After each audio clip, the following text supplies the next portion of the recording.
So let's talk about the buy-in process. So the buy-in process is opposite of the layers of resistance of change, right? So the first step in the buy-in process, we agree that there's a problem. If we get agreement that there is a problem, then we can say, okay, now we need to agree on what is the problem. So let's define the problem. Too many times people go to the solution before they define the problem. I see it happening all the time. So if I had to quantify the thing that companies are worst at, it's problem solving. They don't know how to do formal problem solving. They have an issue and they come up with a solution before they actually define what the problem is. We need people to be good problem solvers. So we need to agree that there is a problem. We need to define what that problem is. Then we need to agree on what's the direction of the solution. There's multiple ways we can solve that problem.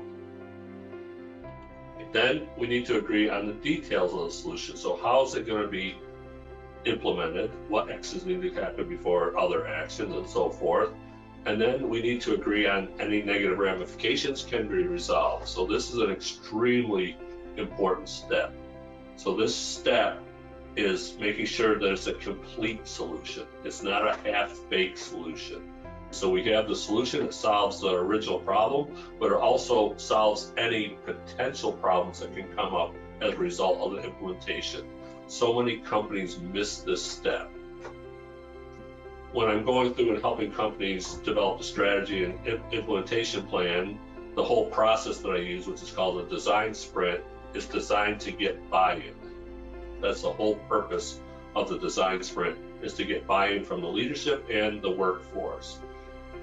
The projects that I've done where I've taken them through that design sprint and got buy-in, the implementation goes 3 times faster than ones that didn't go through the design sprint, because it's all about buy-in.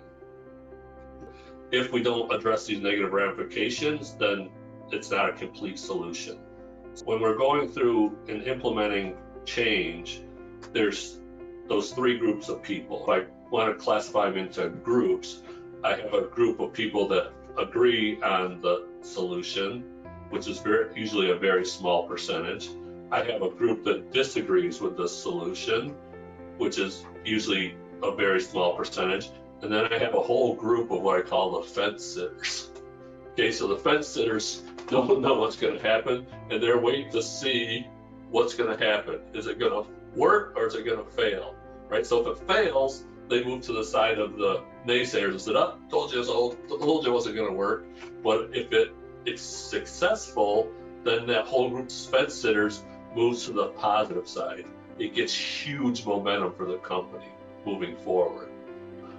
Part of the implementation plan is that the first actions that we take have significant benefit for the employees and for the organization. When that happens, that group of fence sitters flips to the positive side and the momentum accelerates. It's like a snowball going downhill. It starts out small and it starts to build up size and speed and momentum. But we need to make sure we address these negative ramifications, because if we don't, those fence sitters are going to say, "Oh, told you so, knew it wasn't going to work." Then step 6 is we agree on the details of the implementation. So everyone agrees on how it's going to be implemented, who's going to do what, when it needs to be done by.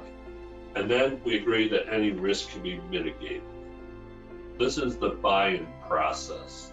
So with any change, make sure you go through and understand these steps, and make sure you go step by step by step. Don't skip steps.